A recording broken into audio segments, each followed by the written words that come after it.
அண்மை செய்தியை பார்த்து வருகிறோம். அண்ணா பல்கலைக்கழக மாணவி பாலியல் வன்கொடுமை செய்யப்பட்ட வழக்கில் கைதாகி இருக்கக்கூடிய ஞானசேகரன் வழக்கில் மே 28ஆம் தேதி தீர்ப்பு வழங்கப்பட இருக்கிறது. இது குறித்த கூடுதல் விவரங்களோடு இணைகிறார் நமது செய்தியாளர் மதன். விவரங்களை பதிவு பண்ணலாம். சென்னை அண்ணா பல்கலைக்கழக மாணவி பாலியல் வழக்கில் ஞானசேகரன் கடந்த ஆண்டு டிசம்பர் மாதம் கைது செய்யப்பட்டார்.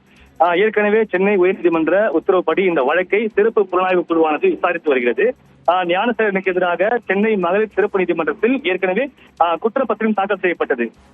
கடந்த முறை இந்த வழக்கு விசாரிக்கப்பட்ட போது தனக்கு எதிராக கூறப்பட்ட குற்றச்சாட்டுகள் தவறானது எனவும் ஆதாரங்கள் இல்லாமல் தனக்கு எதிராக குற்றச்சாட்டை காவல்துறை வைத்துள்ளதால் இந்த வழக்கில் இருந்து தன்னை விடுவிக்க வேண்டும் என்று ஞானசேகரன் மனு தாக்கல் செய்திருந்தார். ஆனால் இதற்கு காவல்துறை தரப்பில் அவருக்கு மீதான அந்த குற்றச்சாட்டு அனைத்தும் உண்மையானது, அனைத்துக்கும் ஆதாரம் உள்ளது என்று தெரிவித்ததால் அந்த ஒரு மனுவும் தள்ளுபடி செய்யப்பட்டது.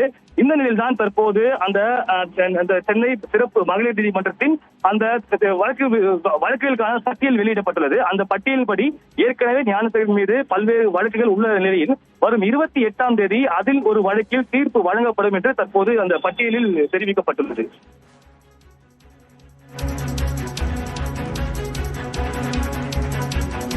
விவரங்களை பதிவு செய்தமைக்கு நன்றி மதன்.